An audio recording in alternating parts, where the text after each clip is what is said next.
Madam. ఇంటర్వ్యూకి అందరూ వచ్చారా? వచ్చారు మేడం. ఒక్కొక్కరిని లోపలికి పంపించు. Okay madam.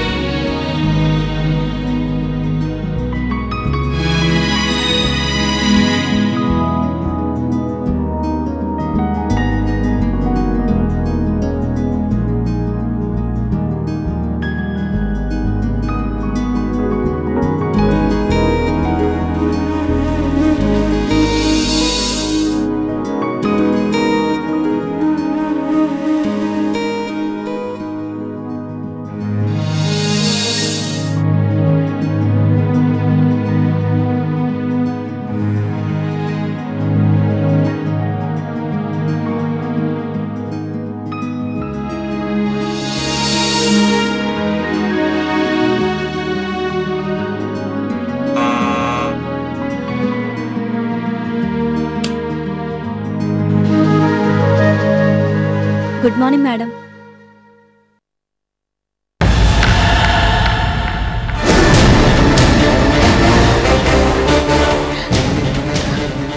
రాధా, నువ్వు మరి రమ్య? నేనే మాలతి, ఈ కంపెనీ మేనేజింగ్ డైరెక్టర్ రమ్యని. మొన్నటిదాకా నీకు తెలిసిన రాధని. కూర్చో.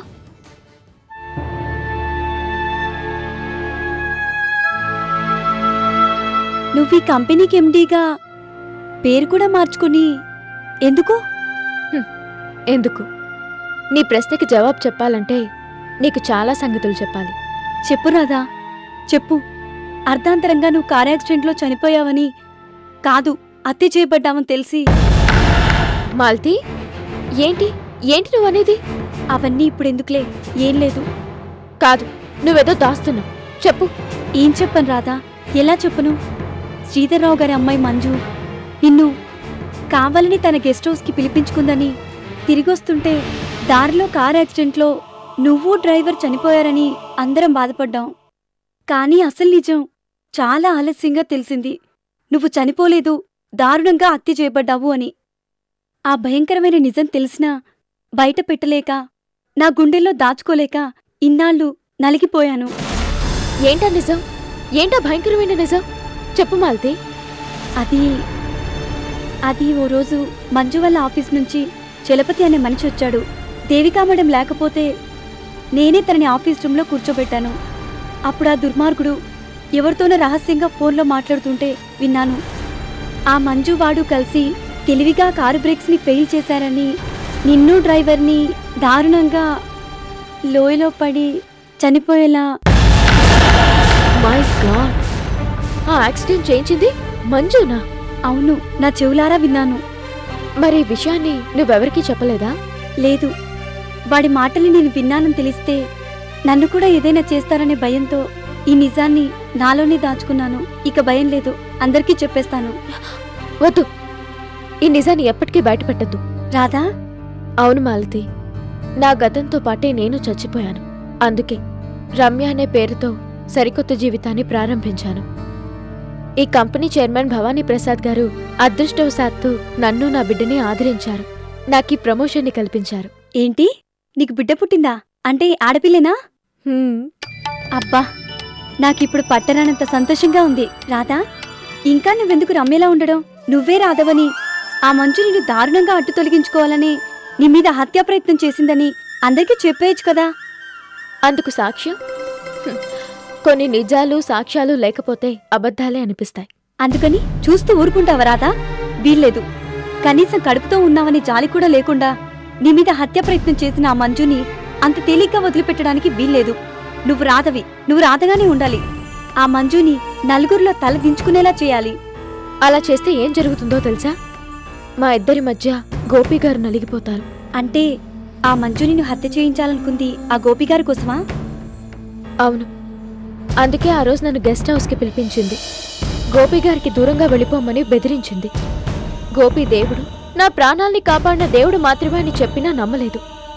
బహుశా అందుకేనేమో శాశ్వతంగా నన్ను అడ్డు తొలగించాలనుకుంది. నా అదృష్టం బావుండి కొను ఊపిరితో బయటపడ్డాను. రహీం చాచా నన్ను కాపాడాడు. భవానీ ప్రసాద్ గారు నాకు నా బిడ్డకి ఆశ్రయం కల్పించారు. పోన్లే, ఎవరి పాపన వాళ్లే పోతారు. ఆ శ్రీధర్రావు గారు పాపం హార్ట్అటాక్తో పోయారు. ఆ మంజు గోపిబాబును పెళ్లి చేసుకుంది. అందుకే గతాన్ని తవ్వద్దు అంటున్నాను. మాలతి, నాకు మాటివ్వు. నా అంతటి నేను బయట పెట్టేదాకా నేనే రాదనని నిజాన్ని నువ్వెవరితోనూ చెప్పనని నాకు మాటివ్వు ప్లీజ్. అలాగే. Thank you.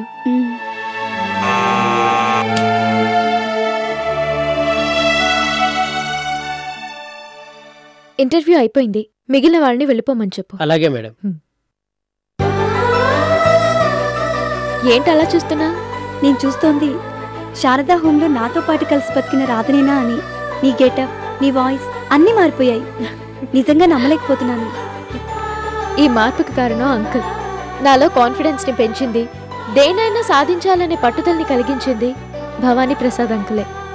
ఈ సీట్లో నేను కూర్చున్నప్పుడు మాత్రం ఆయన నాకు చైర్మన్, మిగతా టైంలో అంకుల్. అర్థమైంది.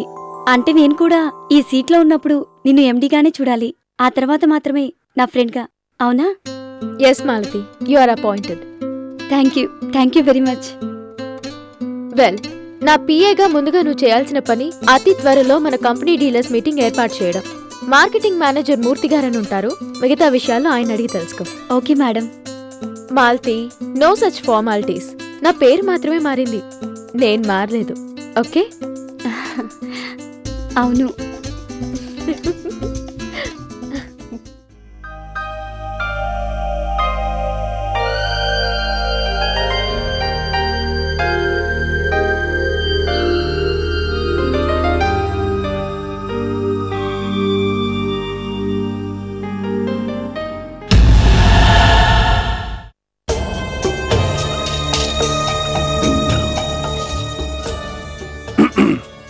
Sorry, late అయ్యానా?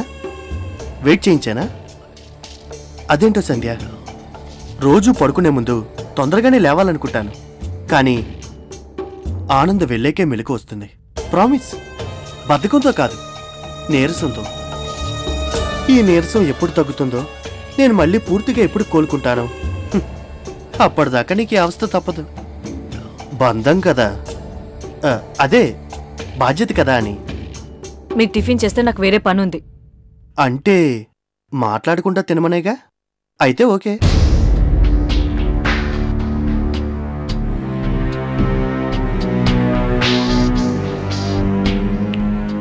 అబ్బా, చట్నీ అదర్స్. నీ టేస్ట్ని, ఐ మీన్ నీ చేతి వంట రుచిని నేనే కాదు, ఎవ్వరు ఎప్పటికీ మర్చిపోలేరు. అంత కమ్మగా ఉంటుంది. థ్యాంక్స్. సంధ్య, ఇన్నాళ్ళు అడగనే లేదు, అసలు నీకు ఆనంద్కి పెళ్ళెలా జరిగింది? అంటే నా ఉద్దేశం, ఆనంద్ నిన్నెప్పుడు చూశాడు, ఎలా ప్రపోజ్ చేశాడు అని. ఏంటి చెప్పడానికి మొహమాటమా? నేనేమనుకోను. అయినా ఇంత జరిగాక ఇప్పుడు అనుకోని మాత్రమే లాభం. కాబట్టి ఫ్రీగా మాట్లాడుకున్నాం. మీ పెళ్ళెలా జరిగింది? ఆహా, పెళ్లి చూపులు లాంటివి ఏమైనా అరేంజ్ చేశారా అని. అలాంటివేం జరగలేదు. అంటే పెళ్లి చూపుల్లో కాకుండా ఆనంద్ నిన్ను వేరే ఎక్కడో చూశాడనమాట. ఎక్కడా? మా ఆఫీస్లో. ఆఫీస్లోనా? నీతో పాటు కలిసి పనిచేసేవాడా? కాదు, మా బాస్ మేనల్లుడు. ఓ, ఇప్పుడు అర్థమైంది. ఆఫీస్లో నిన్ను రోజు చూసి చూసి చేసుకోవాలని మనసు పడ్డాడనమాట. I'm right? మరి ఎలా ప్రపోజ్ చేశాడు? ఐ లవ్ యూ అన్నాడా? I want to marry you అన్నాడా? ఆఫ్ కోర్స్ అలాగే జరుగుంటుందిలే. తనకి ఫస్ట్ టైం కాదు, నీకు ఫస్ట్ టైం కాదు. పెళ్ళి కదా. ముందు నీతో మాట్లాడా లేక పెద్దవాళ్ళతో మాట్లాడా? అమ్మ వాళ్ళతోనే మాట్లాడారు. మరి వాళ్ళేమన్నారు? పర్వాలేదులే, ఏమనుకోని చెప్పు. చేసుకోమన్నారు. వాళ్ళు అడగగానే నువ్వు టప్పిమని ఒప్పేసుకున్నావా? ఐ మీన్ వెంటనే ఒప్పుకున్నావా లేదా అని. నేనేం ఒప్పుకోలేదు, అమ్మ వాళ్ళే బలవంత పెట్టి ఒప్పించారు అంటావు. బాగుంది. మీ పెళ్ళి ఎక్కడ జరిగింది? రిజిస్టర్ ఆఫీస్లో. అంటే సింపుల్గా జరిగిందనమాట. అన్నట్టు ఆనంద్ ఫస్ట్ టైం నీతో ఏం మాట్లాడాడు గుర్తుందా? ఓ లేదా, నీతో నేను ఫస్ట్ టైం ఏం మాట్లాడానో అదేనే గుర్తుందా? మర్చిపోయి ఉంటావులే, నేను గుర్తు చేయనా? ఫస్ట్ టైం నిన్ను కలిసినప్పుడు నేను నిన్ను డైరెక్ట్గా అడిగాను, సంజయ్ నువ్వు నాకు నచ్చావు, నేను నీకు నచ్చితే మీ పెద్దవాళ్ళతో మాట్లాడతాను అని. మరి ఆనంద్ ఏమి అడిగాడు? ఏమీ అడగలేదు. పోనీ ఏం చెప్పాడు? చెప్పడం ఇష్టం లేదా? ఓకే, అట్లీస్ట్ పెళ్ళయ్యాకన్నా మొదటిసారి నీతో ఏదైనా మాట్లాడి ఉండాలి కదా. ఏం మాట్లాడాడు? తన మొదటి భార్య సంధ్య అంటే తనకెంతో ఇష్టం అని చెప్పారు. నువ్వంటే ఇష్టమని చెప్పలేదా? అదే ఇష్టపడి పెళ్లి చేసుకున్నాడు కదా అని. అవును, పెళ్ళయ్యాక ఆనంద్ నేను బాగా చూసుకునేవాడా? అంటే బాగానేగా. ఎంత బాగా? ఇంత బాగానా? కాదా? పోనీ ఇంత ఇంత ఇంత సారీ. పోనీ ఆనంద్ బాగా చూసుకుంటున్నాడా? అప్పుడు నేను బాగా చూసుకునేవాణ్ణా? నువ్వు మా ఇద్దరిలో ఎవరిని ఎక్కువగా ప్రేమించావు? తెలుస్తూనే ఉందిలే, ఆనందనే అయి ఉంటుంది. అదే ఆనందం చూడు, నిన్ను చేసుకున్న తర్వాత కూడా తన మొదటి భార్యని ఎక్కువగా ప్రేమిస్తున్నాడు. ఇప్పటికీ పూజలు ఎలా చేస్తున్నాడో చూడు. కానీ ఆ పని నువ్వు చేయలేకపోతున్నావు. నాకన్నా ఆనందాన్ని ఎక్కువగా ప్రేమిస్తున్నావు.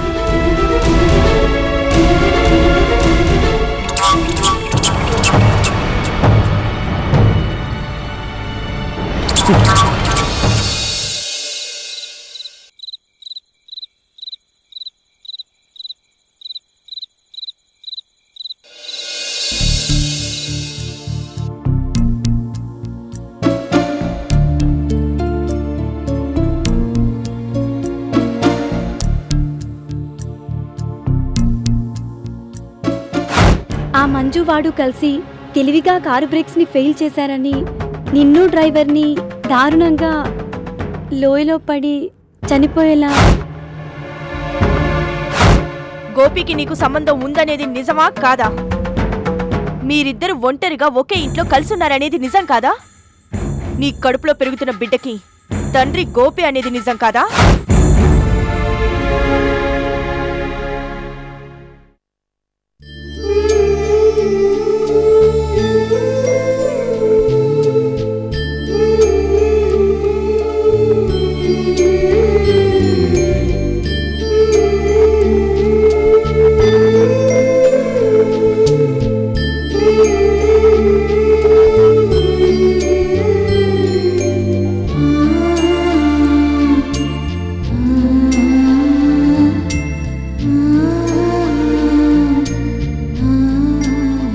రమ్య, ఏమ్మా నిద్ర పట్టడం లేదా? ఏమిటమ్మా, ఏం జరిగింది? ఏం లేదు అంకుల్. ఏం లేదని నీ పెదవులు చెప్తున్నా, ఏదో ఉందని నీ కళ్ళు చెప్తున్నాయి. ఏమ్మా, ఈ అంకులకు కూడా చెప్పకూడనంత రహస్యమా? కాదంకుల్. మరి ఏమిటి చెప్పమ్మా. ఏం లేదంకుల్, ఎందుకో ఇవాళ నా గతం గుర్తొచ్చింది. ఆ గతంలో జ్ఞాపకాలు ఇంకా నా మనసుని బాధ పెడుతూనే ఉన్నాయి. రమ్య, ఇప్పటి వరకు నువ్వేమిటో నీ గతం ఏమిటో నేను అడగనే లేదు. ఇప్పటికైనా చెప్తావా? ఆహా, నీకు అభ్యంతరం లేకపోతేనే సుమా. నా గతం చెప్పుకోవాల్సినంత గొప్పది కాదు, మర్చిపోగలిగినంత చిన్నది కాదు. నా గతాన్ని చెప్పాలంటే ముందుగా నా పేరు చెప్పాలి. నీ పేరు రమ్య? రమ్య కాదంకుల్, నా పేరు రాధ. మాది కొట్టాల అనే ఒక చిన్న ఊరు. ఆ ఊళ్ళో నేను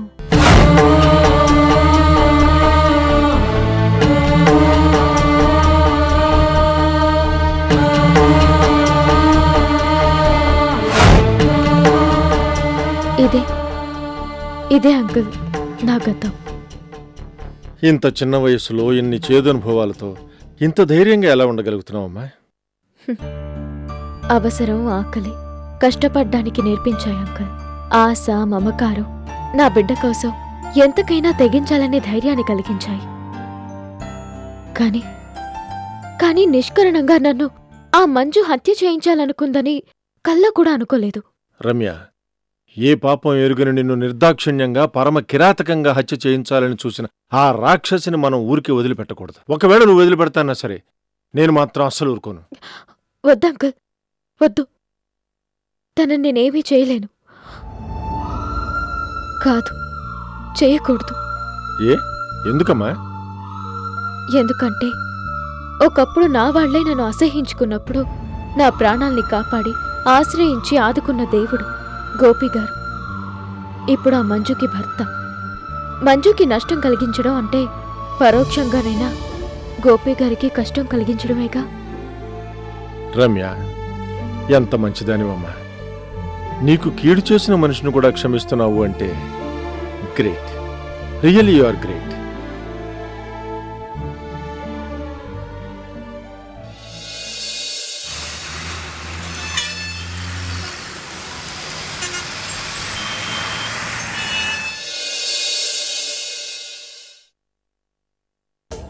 this is very prestigious. Daddy ఉన్నప్పుడు ఆ గవర్నమెంట్ కాంట్రాక్ట్ ప్రతిసారి మనకే వచ్చేది. ఈసారి కూడా మనకే వచ్చి తీరాలి. అదంత ఈజీ కాదనుకుంటా. ఈసారి కాంపిటీషన్ చాలా ఎక్కువగా ఉంది. ఎంత కాంపిటీషన్ ఉన్నా సరే ఆ కాంట్రాక్ట్ మనకే దక్కి తీరాలి. టెండర్ని జాగ్రత్తగా కోట్ చేయాలి. చల్ పాయ్ మేడం, ఈవినింగ్ లోగా టెండర్ కొటేషన్ని రెడీ చేయి. Okay madam. లుక్, నేను ఛార్జ్ తీసుకున్నాక ఫస్ట్ టైం పోటీ పడుతున్న కాంట్రాక్ట్ ఇది. ఎలాగైనా మనకే వచ్చి తీరాలి. ఎలాగైనా అంటే? ఎలాగైనా అంటే ఎలాగైనా అంతే. ఈసారి మనకి గట్టి పోటీని ఇవ్వబోయేవి రెండే కంపెనీలు. ఒకటి మనీషా ఎంటర్ప్రైజెస్, రెండు భవానీ ఎంటర్ప్రైజెస్. మనీషా ఎంటర్ప్రైజెస్ విషయం ఆదినారాయణ చూసుకుంటానడుగా మేడం. ఎస్, ఇక మిగిలింది భవానీ ఎంటర్ప్రైజెస్. ఆ కంపెనీలో టెండర్ ఏ సెక్షన్లో ఎవరి సూపర్విజన్లో కోట్ చేయబడుతుందో నాకు ఆ డీటెయిల్స్ కావాలి. అంటే అడ్డదారిలో వ్యాపారం చేద్దాం అనుకుంటున్నావా? What's wrong? గెలుపే లక్ష్యమైనప్పుడు మార్గం ఏదైనా పర్వాలేదు. అడ్డదారిలో వచ్చే గెలుపు గెలిపే కాదు. ఇలాంటి చీప్ ట్రిక్స్ మీ నాన్నగారికి అస్సలు ఇష్టం ఉండేవి కాదని నీకు తెలుసు. Daddy is past, that's all. నేను ఈ తరం ప్రతినిధిని. No sentiments. Success success success, that's all. చల్ పాయ్. Yes madam. కనుక్కో, డబ్బుతో కొడితే పడతాడా, ఇంకే రకంగా అయినా పడతాడా? అసలెవడు వాడు? భవానీ ఎంటర్ప్రైజెస్ లో ఈసారి టెండర్ కొటేషన్ ని తయారు చేస్తోంది ఎవరు? Find it at any cost. ఈ మంజు గెలవాలి, గెలిచి తీరాలి. ఫస్ట్ టైం ఆ గవర్నమెంట్ కాంట్రాక్ట్ నాకే దక్కి తీరాలి. By hook or crook, I don't care.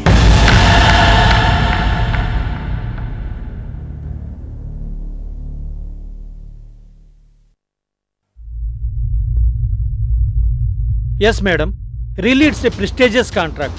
ఈ కాంట్రాక్ట్ని ఈసారి టెండర్ ద్వారా ఎవరు దక్కించుకుంటే మార్కెట్లో వాళ్ళ ఇమేజ్ రెండింతలు అవుతుంది.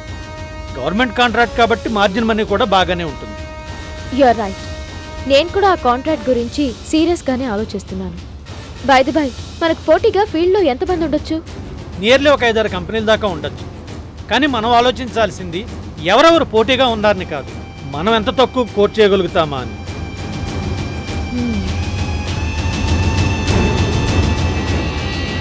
లాస్ట్ టైం ఆ కాంట్రాక్ట్ ఎంతకు పోయింది? 60 crores మేడం. ఈసారి 20% పెరిగిందన్నా 72 crores. Yes madam. ఓకే, ఎంత తక్కువకి కొటేషన్ ప్లాన్ చేయాలో నేను ఆలోచించి ఓ ఫిగర్ చెప్తాను. ఈలోగా టెండర్ని ఫైల్ చేయడానికి మీరు ఏర్పాట్లు చేయండి. అలాగే మేడం, ఉంటాను.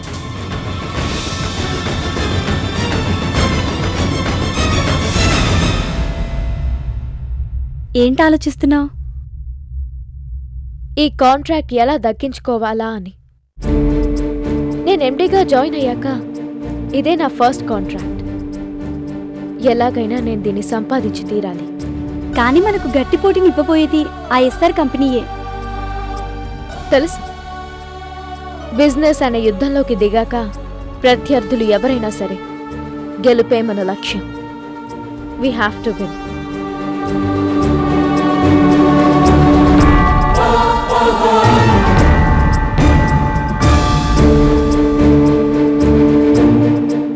ఈ టెండర్ మనకొస్తే కంప్లీట్ క్రెడిట్ నీదే. ఆ కాంట్రాక్ట్ మనకి రాకుండా ఇంకెవరికి పోతుందో అది చూస్తాను. మరి ఇతనెవరు? చెప్పు సంధ్య. ఏమవుతాడు నీకు?